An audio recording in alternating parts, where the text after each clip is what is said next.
everybody.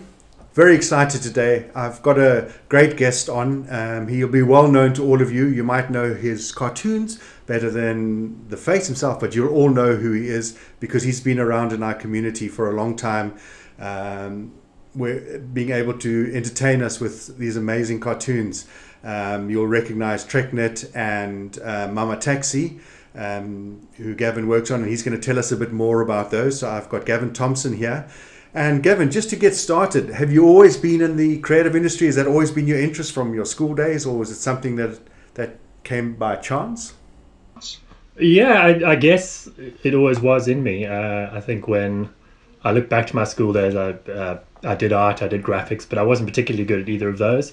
It took me quite a long journey, I suppose, to get to where I was, probably about 10 years after school before I actually, and even longer than that, before I could actually tell people I'm a cartoonist. To begin with, I was a bit kind of embarrassed to say I draw pictures for a living. But funny, when I went back to reunion 20 years later and told people I was a cartoonist, they went, "Oh, we thought you'd be that."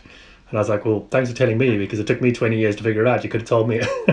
So I guess they said, I was always drawing cartoons in the margins of books, the cliche proverbial cartoonist.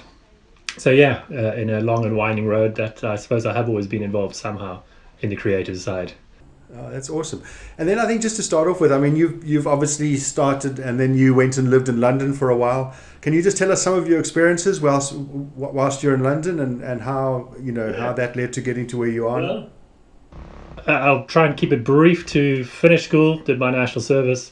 I just went to a college for advertising because I'd passed my trick amazingly, but I didn't really know what I wanted to do. And at the time, then it was the end of the 80s and advertising was booming. And I enrolled in an advertising art director's course and suddenly discovered something that I was really good at. And first year I poodled along, just getting sort of average marks. And in the beginning of the second year, something changed and suddenly I was getting the top marks in the class. And so from going from bottom of the class at school to top of the class in advertising college. And so I graduated at the top of my year, which to my teachers or principals' dismay, I left straight away to go to the UK. Isn't that amazing? Isn't that amazing how school just doesn't show everybody's talents and things? And I mean, we can touch on that later, but it's just frightening how people, when they get to do what they want to do, just excel. Absolutely, and that's right. I mean, I couldn't have been a more lazy kid at school. I mean, the least amount of work I could possibly do, and suddenly, in the advertising thing, I would work all night long and hit deadlines, and it was amazing to suddenly go from 0 to 100 in a matter of about a year. And so despite the advice, I'd been given a free ticket to the UK, so it was something I wasn't going to turn down. And the first job I actually had, the first proper job, was in an ad agency, but there was a different system there, so you couldn't come in as an art director without a copywriter. So I started just in the kind of a go for this, go for that, but it was a great advertising agency right in the heart of London. Their clients were Peugeot, and so I got a lot of experience of running around and meeting all the people from top to bottom, the directors down to the creatives. But that was only for a year and a bit, and then my girlfriend's visa expired and I had to come home. And long story short, back to London a few years later, out of work, but met a guy who just had a interview with a company that did Disney work. They did all the licensing artwork for Disney and Warner Brothers. And he brought in a piece of work that a friend of his had done. And again, one of those things where you instantly know, I just fell in love with it. It was like, wow, people actually do this for a living. You can actually do this. And so I got the address of these people. I went to see them, and I had a dismal portfolio. I mean, it was another one of those luck of the draw days where I was supposed to meet one person, and I arrived for the interview and they were busy, and they quite rudely looked up and went, "Oh, sorry, can you just see that guy? I'm just busy." And I thought, wow, gee, nice.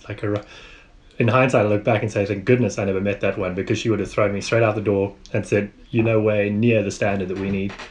But I got given a break, told to go and do some samples for them. Again, I did that and came back, and they were getting better, but they weren't quite at the level. But as luck would have, they must have been up against a tight deadline. They needed an extra person. They rang me up and said, "We believe you want to work for us. Here's a job." And that was my first gig. I think it was the Wacky Races, having to do a puzzle. And a few months later, I was working in a studio in London doing Warner Brothers, Disney, the Power Rangers, the works, and it was like a dream job. Yeah. Well, that was the beginning of. what amazing clients to work. What amazing clients to work on. I mean, that must have been really exciting to work with those people. And also a great learning pool. I mean, you're talking London, you're talking I had to pinch myself every day. I'd go in there going, how am I in here? I'm with the cream of the crop. There were 15 people in the studio, a lot of freelancers around the country who would send work in, but I had a desk in the studio and I got to do that every single day. Yeah, I think just tell us a little bit. You're telling me about a story that you had where you were on a deadline, and I think it was the one with the puzzle box, and you you dropped it. Tell us what happened there, because I think that's quite amusing. That was the very first job, and in fact, I've still got the piece of rough somewhere in my files. But I was called and said, we've got this puzzle. It's a box of tea which opens up, and inside there's join the dots and whatever, and we need it tomorrow lunchtime. Can you do it? So sure, I went home, and in those days it was all light box and penciling out and then masking out. We were using airbrush, and I went right through the night, and I was getting there. I was kind of like looking at the clock, and it's 7. The studio's not open yet. I've still got an hour or two, and about 7:30 I think, okay, I'm just gonna make myself a cup of coffee and then come back and finish.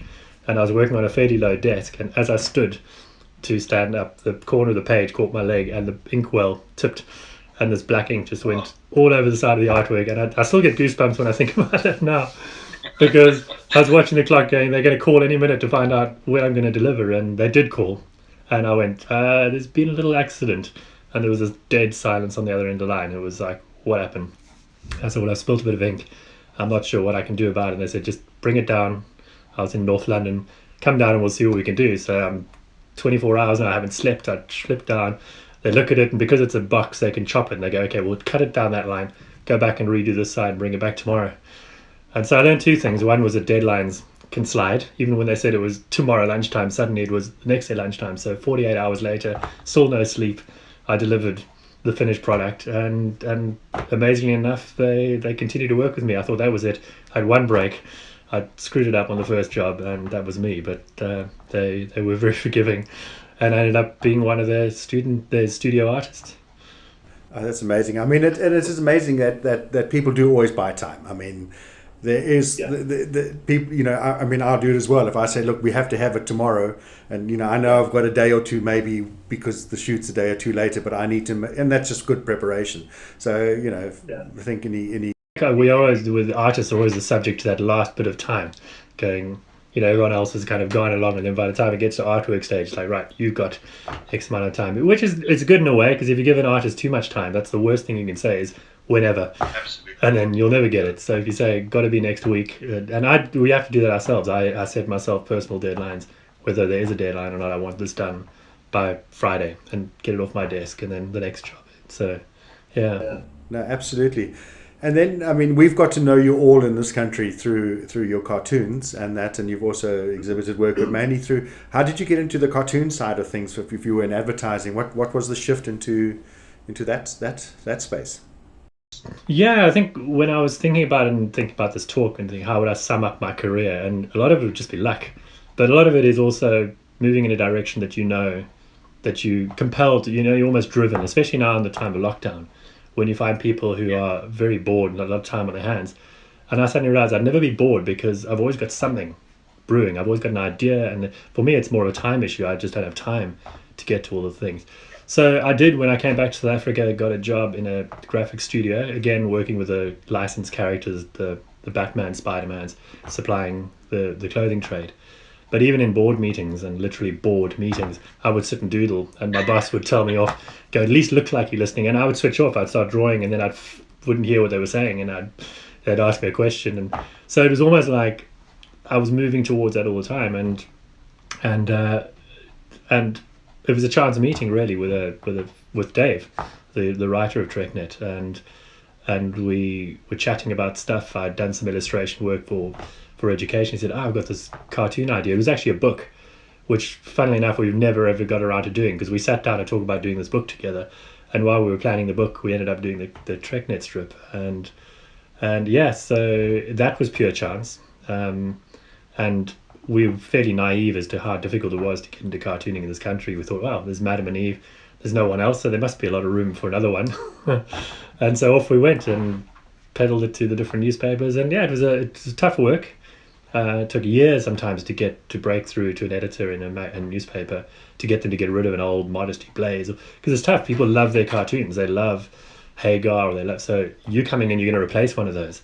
So you're going to upset some people if they don't like yours and they have got used to reading theirs. So yeah, and the story and behind them, and who comes up with all of that. How. Dave writes it. I mean, literally, again, the mishaps and the humor of setting up the right place. I think I may have said that before about the right place, wrong time, or the wrong place, the right time. There's no such thing really, but we'd drawn a couple of these strips, and we live down the south here in Noordhoek, and so the Echo was our local weekly newspaper, and we thought, well, we'll try them. So I left that to Dave, which to get hold of them and set up an appointment. He said, oh yeah, he set the appointment up such and such a day. And we pitch up, but it turns out he phoned the wrong newspaper. He phoned the People's Post. And so we turn up at the door to say we have a meeting with the Echo, but it's the People's Post. And it happened to be the day the People's Post were changing hands. They were selling to Media 24. So they had all the Media 24 people down there. And I was kind of going, oh, okay, this is the wrong time to try and pitch a story. Totally wrong time. You can't. I mean, they're busy buying a company out. But fortunately, the editor who was taking over, Annalene Dean, was gracious enough to take time out of a meeting, and they were all sitting in the restaurant next door, and came to chat to Dave and myself, with these two guys who just had an idea. And first of all, she said she'd like something local. We had a different concept at the time, and also she needed editorial cartoons. So could I do an editorial cartoon? And I said sure. So a week or two later, I was employed by the newspaper as an editorial cartoonist, but I felt really bad for Dave, who we'd gone in together, and I'd come out with a job. So I think it was Dave who came up with the fisherman story, the Treknet being the Treknet that brings in all the fish, it rakes in all the news, so it's all about everything and all encompassing. Butt and John just came up, two lifelong friends. Brack the dog came along much later and proved to be even more successful than the other two. So that's how it began, once a week in the People's Post, and then a year later we got into Kaapse, which was that was one of the biggest at the time circulated newspapers in Cape Town, until the English version folded, and we went straight from there to the Cape Times, and we've been in the Cape Times ever since. And then various other papers around, the Star in Johannesburg and the Herald and PE, and yeah.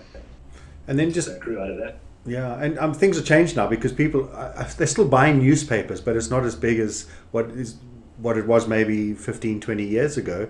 And people are getting their news online, and that. Is there a way that you're getting your cartoons onto the digital platforms and being able to do it much like you did in the newspapers in the past? We are on the digital platform, but not for any. I'm trying to think. I don't think we have any paid digital stuff. So it's merely social media.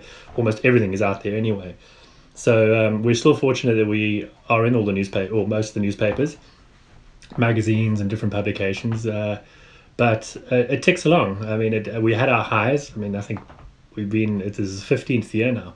I think in around 2008, we started 2005, and 2009-10 was probably the peak of it.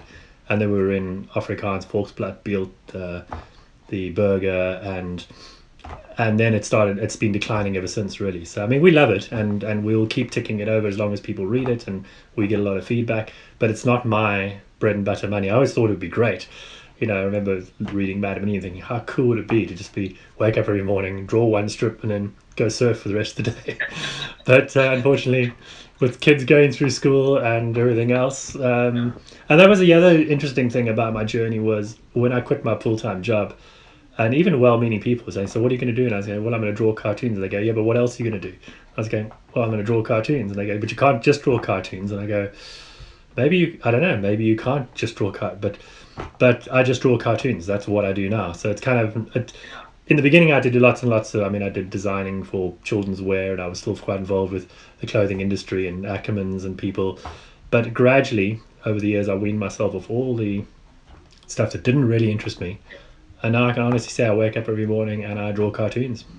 That's amazing. And being a cartoonist, and obviously we've seen a lot of your work and other cartoonists around and that who go out there. How much is it almost like being a journalist, but just writing it in a pictorial form, or how would you describe it like that? There's different, very different types of cartoonists. So whenever there's another two favorite things I always get asked. Whenever I say I'm a cartoonist, the first one is, do I know Zapiro? And have I met Zapiro? Which I go, yes, I have. And two, can you actually make any money doing that? I go, well, yes, that's relative too. You can make money. How much you can make is up to you. But so you've got your editorial guys who are writing the news stuff, the Zapiros, the Chip Snaddens, the Brandon Reynolds, those guys. And they can sum up what's going on in the news in a single picture. I did that for a while with the People's Post. I must say it's a different skill set, and it can be quite... You have to really love that sort of stuff. I mean, Zapiro lives, breathes, and sleeps politics, and so in the morning he's got the radio on, the news. He's got his newspapers. I actually, quite frankly, could do without all that. So it was quite tricky to on a Monday morning have to suddenly listen to everything to find out what was going on, so that I could write a cartoon on it. Then you've got the fun cartoons, the strips that are just, I mean, people would say, well, what's the purpose of a strip really? I mean, a Madam and Eve or a Calvin and Hobbes or a Charlie Brown, which I love doing, and I love being part of that. And then cartoons, like I often say to kids, the ones behind me and stuff, they use them everywhere. They're used in education, they're used in advertising, they're used in directions and explanations. So there's actually a lot more uses for cartoons than people really even think. So yeah, there's plenty. Absolutely. Yeah, just to find what you like doing, that I think is the key. I mean, I've had plenty of experience in doing what I don't like doing. You work for clients and they ask you, I suppose, like you too, where you specialize in a particular field. You'd love to obviously do that all the time. Sometimes you don't have the luxury of saying that's all I do, but if you can, then that's where I'm the happiest, where I'm drawing how I draw, my style, my quirkiness, my humor, and if the client loves it, and the clients I work with do seem to like it, so I'm in the perfect doing what I do and only I can do. Yeah. And it's interesting you mentioned education earlier, and our two sons went to the same school, and that's how we got to know each other. And we've had endless discussions about education, and it's one of my I wouldn't say sore points, or one of my things that I've always battled with. I battled through school. I'm dyslexic and was lazy at school and wasn't particularly interested in what I was being taught. I think you mentioned as well you had the same thing. How do we, and we've always discussed this, how we actually get the schools and how we get our education systems to start teaching people that these are real careers, that people can be all sorts of different things. And you've had a lot of views on the education system. I'd love you just to share a few ideas that you have. Yeah, it is. I mean, sore point, I'd say, no, it certainly is a passion of mine. I do get... and even now with my children still going through school, one is finished, but having that journey with them, and my son was very much like me, I think, and sad to see that it often is still like that if you don't fit the maths, science, history, all those kind of things, then you come out of school feeling dumb, feeling stupid, feeling unable to do anything, which is why that shift from me from school to getting to the advertising college and suddenly being the best, going, I'm not used to this thing, I'm not used to, there must be something wrong here, how can I be better than all these other people? But going, well, you've got a different way of thinking. And I often thought, even while I was at school and I had academic friends and we'd be trying to solve a problem and I would see the obvious answer and go, what about that? And they'd go, yeah, well, why did we think of that? And I thought, why didn't they think of that? Why did I think of that and they didn't? And it's just different thinking. And so I wish and I hope that maybe this whole lockdown thing might spark that too, because we've had a lot of people going, well, what's my purpose? What can I do? And the traditional education doesn't really prepare you for that. So for me, and when I do talk with kids and stuff, is just to try and bring out, not everyone's a cartoonist, there might be something else, but just to try and find what that is and then encourage that rather than go through 12 years of school and come out and then have to figure out what you're good at, which was my journey, was that I had no idea when I came out of school. Not any point did someone say, hey, if the guys in my class saw that I had some kind of cartoon leaning, why didn't my art teacher or graphics teacher or any teacher say to me, hey, you know what, there are actually people who make a living doing what you do? Nothing. So it took me kind of outside influences by just random people to go, hey, you can actually do that. So if anything, if we can just encourage people to not go after the money necessarily and say, if you love taking photos or you love making models or you love shooting movies, then your job is to try and figure out how you can do that forever. Um, I mean, our kids were very lucky. They went to a very progressive school in that regard. But then if I look at what's happening in Finland, it's incredible. They're actually doing away with subjects. I don't know if you read some of the articles on what they're doing, and going into more of a, I don't know, it's more of a group-based program where you discuss subjects are all integrated into one thing. So if you're doing a project, in that project would incorporate maths and geography and history, and everything would be related to that. And I just hope one day we'll get there. But I think it's a lot easier in a more modern country than Finland than here, where we have a whole lot of other challenges. But yeah, it is something that I'm also very passionate about, and I spend a lot of my time teaching. And I think, when I was at school, I was told I would never be in the art. I'd never make it as an artist, because that's all I was interested in, was the art side. And I was also told, you'll never crack it there. And anyway, maybe he's still teaching art and I'm doing it. So maybe that's the difference. But yeah, they say those are teachers. Yeah, absolutely. I mean, someone was chatting on Facebook this morning about school memorabilia and how people had kept stuff, and I don't really, but I've never kept the reports, but I know the reports just always said. In fact, I think towards matric was never going to amount to anything. Those kind of great encouragements from well-meaning teachers that the writing was on the wall if I don't pull my socks up, and I did. I mean, I suppose the other one was easily distracted, and I suppose that is a creative flaw in all of us, is that I call it random multitasking. But when you've got so many ideas going on in your head that you are easily distracted, you can go painting this and then you want to paint that and you want to do this, but you just got so many million ideas. But you do have to teach yourself how to focus and settle down if you want to run a business. They found a term for that. I think they called it ADHD or something. Yeah. Yes. Maybe I'm being a bit facetious there, but I'm not. Yeah. Anyway, that's my thing. But Gavin, there are a lot of young kids and especially nowadays, who are looking for different things to do, wanting to get into different avenues of business, like what you're doing, like what I'm doing. What sort of words of encouragement could you give them, and especially in this lockdown where we are now, how to get out there and find what you found your passion?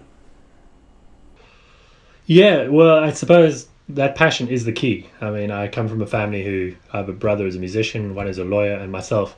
And my brother, who was a musician, kept on trying to teach me how to play. But I wanted to be a rock star and all that, but I just didn't have the desire to practice. And that's where it comes in with the passion thing, because it's saying if you're passionate about something, it won't even feel like practice. You'll just want to do it. And so I suppose the key or the secret or the clue is, what do you keep going back to? What's the thing that you just lose time when you're doing it? And people are saying, stop doing that, you got to do this. But if you can, there's certain, I mean, obviously time management is important, but that is kind of that like lottery story, that if you won the lottery, what are you going to do with the rest of your life? If you'll get bored after a week or two. We just discovered in lockdown how quickly the novelty wears off. You got to find something that gets you up in the morning going, I can't wait. I woke up this morning with an idea in my head, and I'm like thinking, don't want to wake up Julie, but I've got to get this down on the iPad quickly while I'm thinking about it. So my brain is always coming up with the next project and the next idea. So and then the trick is to try and earn a living doing that. And if you can, so that's where the hustle comes in. And we were chatting about hustles the other day. And I always like to surf. I've done a lot of surf cartooning, actually. I've done a lot of surfing lately, but more cartoons. But I like the surf art culture when I started to investigate it, because it turned out it was just surfers who wanted to surf. But they realized that they've got to eat and have accommodation. So in between, they painted the odd picture, sold the picture so that they could go back and surf again. So it was like this sustaining themselves, going, what are you passionate about? If I can make money to keep that passion going, then for me, that's it. I mean, if... my brother has a saying that the secret of success is waking up in the morning, going to bed at night, and doing what you love doing in between. And that really is as simple as, So to go back to the work side, I mean, encouragement is to find ways, find niches. I mean, I couldn't sit back and just draw the comic strip and hope that, a newspaper will call me up and say, oh, we love your strip, and can we put it in our newspaper? We did a lot of on the phone, phoning them up, sending them emails, harassing them, literally. I mean, the guy at the Star, and he was gracious about it, saying, just keep reminding me, because we're busy, but keep harassing me. And we did for 5 years, until they eventually said, okay, we've got a gap and we'll put you in. But then, like the picture behind me here, the Circle of Surfers, which I did a few years back, just as for fun, I was working with a new magnifying glass and seeing how small I could draw characters, and people loved it, and so I did prints of that, and I sold those prints. And then I did greeting cards with those, and took a chance, went and printed a couple of thousand of them, and they sell through the surf shops, and they just keep reordering those and keep reordering. I do stickers now based on the cartoons. If I put them on Instagram, people like them, I'll go and print off a batch of stickers and sell them through the surf shops. And so that it's all little bits and pieces, but it's sustaining myself with creativity and with my art cartoons. So so just to be constantly innovating, constantly. I think you've mentioned quite a number of these chats about reinventing and thinking differently, and not, as I say, the old days of just hoping that someone will come to you. You've got to go out there and find them. So, absolutely. Well, Gavin, yeah, that was absolutely awesome, and thanks for all that advice. And just to all you guys out there, I think just really listen to what Gavin had to say there. It's follow your passion. Think what it is that you really want to do. Think about, if it wakes you up at night and say, gee, I really want to go and draw this, or I want to play this piece of music, or I'd love to make that movie. That's your passion. Pursue it. But it's hard work. As he says, you've got to do the hustle. You've got to get in there. You've got to practice. You've got to work hard.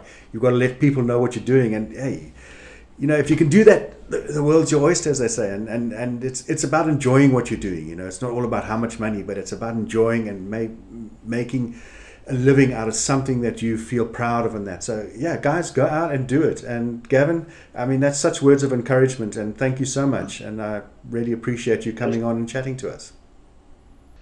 It's been great chatting, and thanks very much for what you're doing, because I've enjoyed all your other chats, and that's about connecting people and finding out, and it's the stories of people that it isn't all as plain sailing as people often think. So it's nice to hear people actually do struggle, and they overcome. So it's encouraging. Whatever the story is, it's always great to hear from the person's mouth, how they did it. So thanks very much for doing that.